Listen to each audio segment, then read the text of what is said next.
Welcome back to another episode of 40 Facts About the 40K Universe. I am your host, Gershwan, and you are watching One Mind Syndicate.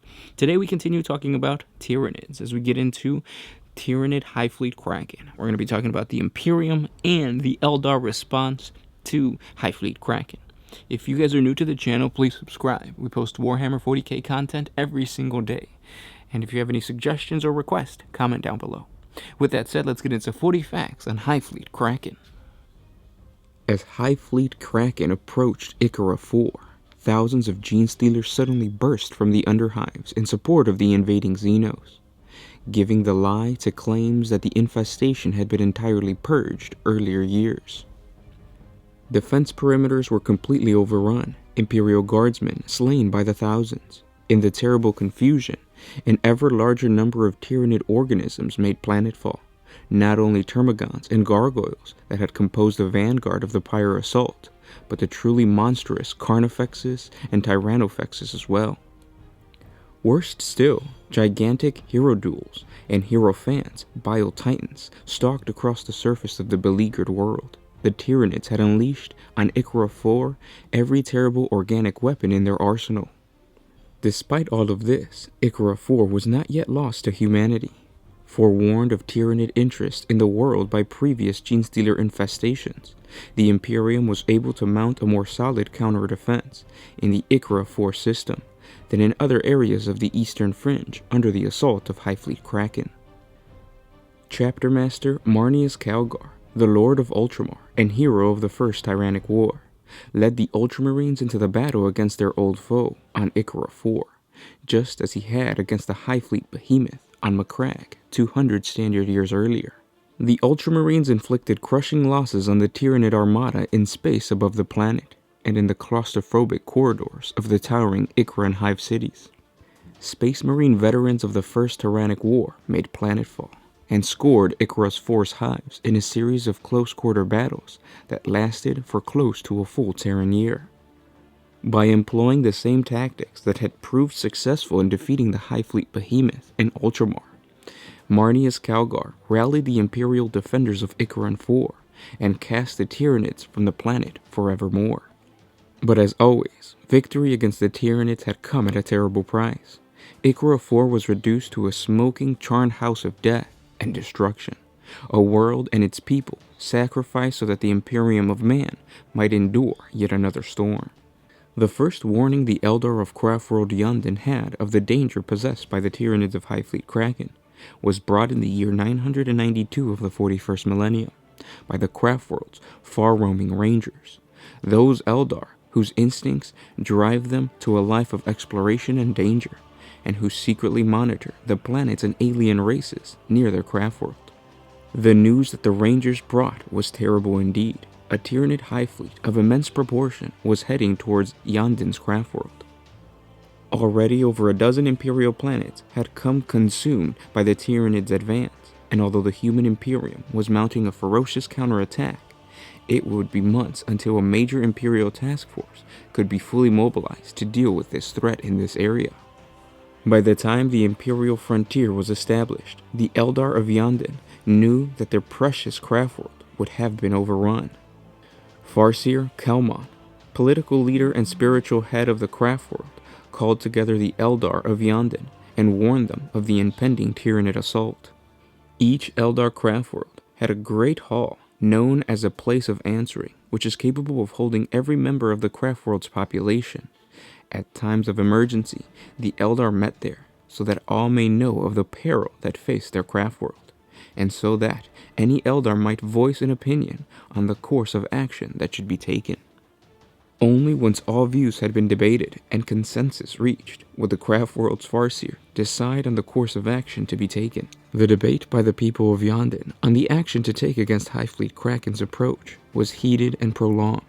The most conservative elements of the Craftworld argued for a policy of isolation, shielding the Craftworld behind a powerful psychic shield in an attempt to avoid all contact with Tyranids. The more aggressive elements wanted to attack the Tyranids immediately, dispatching the fleet to destroy the Tyranids before they reached the Craftworld. Both course of actions were problematic because they took no account of the sheer size of the Tyranid Hive Fleet. It took a powerful speech from the Ranger Uriel who had seen the Hive Fleet at first hand and understood the terrible threat that it represented, to sway the assembled Eldar. For over an hour, she drove home to all present that it would take the combined efforts of every Eldar on Yanden to have any chance to turning back the Tyranids. Even then, they might not succeed in defeating the alien menace. A hush fell on the hall as Irilith finished her speech. No more needed to be said, for all the Eldar present now realized their sheer enormity of the task ahead. Farseer Kelmon rose and ordered that the Eldar prepare the defense of Yanden Craftworld. All elements of the fleet would be recalled, and every single Eldar must take the warrior aspect of Warlock, Guardian, or Aspect Warrior for the first time in Eldar history since the fall. The entire Craftworld would be fortified, for there could be no doubt that the Tyranids would breach their outer defenses and land on the immense world ship. Help must be requested from other Eldar Craftworlds. The Avatar, the embodied spirit of the Craftworld's war god, Kalen Mesha Kane, must be awakened to take part in the battle. And most terrible of all of the Craftworld's ancient spirit stones must be plucked from their resting places and implanted in cybernetic exoskeletons to battle as ghost warriors. As many Imperial scholars know, when an Eldar dies, the spirit is released into a gem known as a spirit stone, which is grafted into the very structure of their Craftworld to preserve the dead's Eldar consciousness and prevent it from migrating into the warp, where it would be devoured by the god Slanesh. Thus, each Craftworld is actually a living, intelligent being which preserves a little of the once great Eldar civilization. By risking the destruction of the Craftworld's spirit stones, Kelmon risked the destruction of Yanden's culture, racial memory, and literally the souls of its people. It was a grave chance to take, but Kelmon knew that the Ghost Warriors could make the difference between victory and defeat in the struggle that was coming. The first Tyranid hive swarm attacked Yanden just 20 days later. By then, the Craftworld had already been isolated for over a week by the hive mind's shadow in the warp, which made it extremely difficult for other Eldar Craftworlds to send help from the webway or psychic communication with their brethren. Apart from a few scattered units that made it through, Yanden ultimately fought the Tyranids on their own. Nonetheless, the first Tyranid wave were dealt with easily and effectively by the Eldar fleets. The Eldar spacecrafts were faster, more maneuverable, and had longer range weapons than their opponents. In battle after battle, the Eldar spacecraft destroyed the lumbering, biomechanical Titan hive ships, while only suffering minimal casualties themselves. For a while, it looked as if the Eldar fleet might be able to hold off the Tyranids on its own, as wave after wave of Tyranids were wiped out, but Farseer Kelmon was not convinced. Already, the ability of the Craftworld's Wraithbone forges to replace destroyed Eldar spacecraft was being far outstripped by the casualties being suffered in the deep space battles that raged across the Craftworld. The Eldar fleet was being ground down in a massive battle of attrition, a battle that only the Tyranids, with their vast superior numbers, could hope to win. As if to confirm Kelmon's worst fears, the next Tyranid wave was massive, very nearly twice the size of any that had hit the Craftworld so far. The Eldar fleet suffered terrible casualties in its attempt to hold the Tyranids off, and for the first time was unable to stop them from landing on the Craftworld itself, although the landing was wiped out before any serious damage was done to Yanden's defenses. The Eldar fleet, as a large-scale fighting force, had ceased to exist. Still, there was hope, especially if the wave had represented the Tyranid Hive Fleet's main assault force. The Eldar's morale was raised even more as the next Tyranid wave turned out to be tiny in comparison to what had come earlier. Although the weakened Eldar fleet could not keep all the swarm away from the Craftworld, the landings that were made were easily isolated and destroyed. For a short while, it seemed that the Eldar had weathered the terrible storm of Hive Fleet Kraken. Then, Yanden was hit by two huge Tyranid attacks in rapid succession. The pitfall remnants of the Eldar fleet opposed the Hive swarm as best they could, but were ultimately swept aside by a tide of living alien spacecraft. Yanden was all but engulfed as horde after horde of Tyranid warriors, gene stealers, gaunts, and carnifexes were disgorged onto the Craftworld's surface and interior. Huge battles erupted all over Yanden, the fighting bitter and close range with enemy forces, often only separated by the width of a corridor of wraithbone wall, as the Eldar desperately attempted to beat off the alien invaders. Often they succeeded, but the Fortress of Tears, the Shrine of Asuryaan, and most terrible of all, the ancient Fortress of Silence, repositories of the flora and fauna of all the lost Eldar homeworlds of Yanden, all fell to the Tyranid hordes. The Eldar furiously countered-attack, the raging figure of the Avatar of Cain leading the Craftworld's Aspect Warriors, Guardians, and Wraithguard, and Wraithlord Ghost Warriors, in a berserker orgy of destruction which recaptured the Fortress of Silence from the Tyranids. It is said that the Eldar warriors swept tears of rage and sorrow to see the damage inflicted on the ancient fortress dome of their Craftworld. Slowly, the Eldar managed to turn the tide on the Tyranids and gain the upper hand, forcing them back onto the defensive. And then another huge Tyranid wave arrived, the third in succession and the largest yet, as swarm after swarm flickered into existence on the Eldar scanners.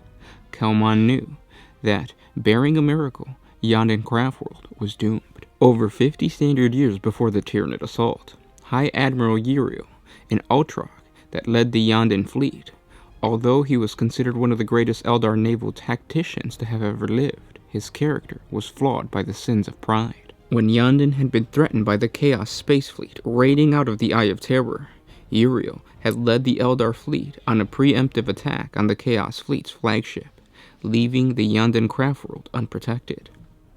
He only returned just in time to stop a suicide attack by a small flotilla of Chaos Raider ships, who nonetheless managed to damage the Craftworld. Expecting to be feted and honored for his victory, Uriel was deeply angered when he was called upon to defend his course of action. Claiming that his record should speak for itself, Uriel refused to enter into the debate, leaving his old friend Farseer Kelmon no choice but to elect a new High Admiral in his place. Bitter with rage, Uriel had vowed that he would never set foot on Yanden again. He and a small band of followers left the Craftworld to pursue the path of the outcast and formed an Eldar Corsair company known as the Eldritch Raiders, and became the single most powerful Eldar pirate force operating in the galaxy. Yet when he heard of Hive Fleet Kraken's assault on Yanden, Prince Uriel did his best to ignore the terrible perils that threatened his old Craftworld. But proud though he was, righteously angry though he remained, Uriel would not leave Yanden's people to their fate in this darkest hour. Battling his way through the Tyranid psychic blockade, Uriel swept to the aid of his people and arrived just in time. Like a thunderbolt from the blue, Uriel and his large Eldar Raider fleets smashed into the swarm of Tyranid vessels. He was quickly joined by a few remaining crafts of Yanden's fleet, and together the combined Eldar space fleet tore the swarm of Hive Fleet Kraken apart. 2 more waves of Tyranid hive swarms from the Kraken attacked the Craftworld, only to meet the same fate. Not a single Tyranid bioship reached the Craftworld, though the cost of Uriel Eldritch's raiders was dear. Bloodied but outbowed, the raiders prepared to sell their lives to the last in order to turn back the next wave of Tyranids. On the bridges of the Craftworld and of the circling Eldar starships, vigilant eyes watched the scanners waiting for the first tall-tale blip that would indicate the direction of the next assault. Minutes passed, then hours, and with a growing sense of wonder, the Eldar realized that no more Tyranid swarms were coming. The assault was over. Hive Fleet Kraken had been dispersed. Its cohesion had been destroyed. But on Yanden Craftworld, the war raged on. The Tyranid hordes had been fighting a tenacious rearguard action, awaiting the aid of the rest of the Hive Fleet, now turned like cornered rats and hurled themselves at the Eldar. Caught by surprise, the Eldar staggered back, desperately trying to hold in the face of suicidal Tyranid onslaught. The fortress of the Red Moon fell to a surprise attack, and for a moment it seemed that with victory within their grasp, the Eldar would yet be defeated. But for a second time, Uriel led his Eldritch Raider to the rescue of the Craftworld. Disembarking from their orbiting spacecraft, the Raiders joined with the battered defenders of Yanden Craftworld, and yard by yard, step by step, forced the Tyranids back. A final wild charge led by the Tyranid Hive Fleet was annihilated by the combined efforts of the Avatar of Cain, Prince Uriel, and the Ghost Warriors, and then, in a series of vicious, one-sided battles, the last of the Tyranids were hunted down and destroyed. The Tyranid attack on Yanden Craftworld was over. The Tyranids had been defeated. But the victory was a hollow one. There, the Eldars had repulsed the invaders. The cost was enormous. Their once proud craftworld stood in ruin, and 4/5 of the inhabitants were dead or lay dying in the shattered halls. Amongst their number lay Farseer Kelmon, surrounded by the bodies of a dozen Tyranid zoanthropes, whose wretched heads bore the marks of psychic fire. Yanden's mighty space fleet was a pitfall shadow of its former self, the blasted remains of its majestic spacecraft and their brave crews hanging silent and weightless in space. But all this could be rebuilt, maybe not for hundreds of generations, but one day in the distant future. What was lost forever were the souls of the Eldars, whose spirit stones had been destroyed in the battle against the Tyranids. The massive destruction brought upon the people and the ghost warriors of Yanden dealt the craftworld and the entire Eldar species a blow from which its culture could never fully recover. Hive Fleet Kraken was little more than splintered fragments of his former might, yet credit could not lay entirely with the Eldar defenders, nor the actions of the Ultramarines on Ikra 4. The Eldar and the Imperium had fought as unwitting allies. Had the Kraken not struck Yanden, the Ultramarines' victory on Ikra 4 would have been impossible, and vice versa. Had either Ikra 4 or Yanden fallen, the Kraken would have proven unstoppable. The scattered remnants of the Tyranid attack on Ikra 4 fled toward the galactic core, driving with the Imperial defense perimeter that had been erected against Hive Fleet Kraken. These splinter fleets became an even greater threat to the Imperium as they fed upon unsuspecting and poorly defended worlds far from the main tyrannic war zone in the eastern fringe of the galaxy. Running battles with these Kraken splinter fleets continued for many years after the Hive Fleet's passage, draining Imperial defenses against later Tyranid incursions. It is doubtful if the true extent of the destruction brought by the Kraken will ever be known to the adepts of the Administratum. The splinter fleets are comprised by as few as a dozen hive ships, but even a dozen of these living vessels are more than capable of overrunning a human world and harvesting its biomass so that it could become an even greater threat. Some Kraken splinter fleets have become so large through this method as to be classified by the Imperium as a new, distinctive hive fleet of its own. Indeed, Hive Fleet Megalodon grew from one of the splinters of Kraken and continues to ravage portions of the Imperium in the present. With no doubt, the Tyranids as a whole have learned much of the Imperium's inner defenses from the actions of these splinter fleets. Every battle the Tyranids engage in, regardless of their outcome, adds to the hive mind's growing understanding of its new prey behavior and tactics. It may perhaps have been a true reason for the Hive Fleet's Kraken's existence, to test Imperial defenses for the far larger Tyranid invasion of the Milky Way galaxy that is to come. If such strategic brilliance is a hallmark of the hive mind, then humanity, indeed all intelligent races of the galaxy, have much to fear in the coming days. The Imperium had barely enough time to breathe following the end of the Second Tyrannic War, before it learned that both Hive Fleet Behemoth and Kraken had been little more than reconnaissance forces for the true threat to the very existence of humanity, the arrival of Hive Fleet Leviathan. And those were 40 facts on Hive Fleet Kraken. I hope you guys enjoyed this video. If you guys want to check out more Tyranid stuff, don't forget to check the wiki page, link down in the description, or jump on over to the YouTube channel. On our playlist, we have a Tyranid playlist, and you can learn about, everything from the basics of a Gaunt to these different hive fleets, so please check that out. And if you like our videos, share this with your friends on Facebook, Twitter, or whatever social media you guys use. It really helps out the channel. And of course, if you want to support us a little bit more, jump on over to Patreon. A simple $1 a month helps us create more videos. If you can't, we understand. Simply by liking, commenting, and sharing, it helps out the channel. With that said, guys, thanks for all the comments and everything, and I'll see you tomorrow. This was Gershwin with One Mind Syndicate, signing out.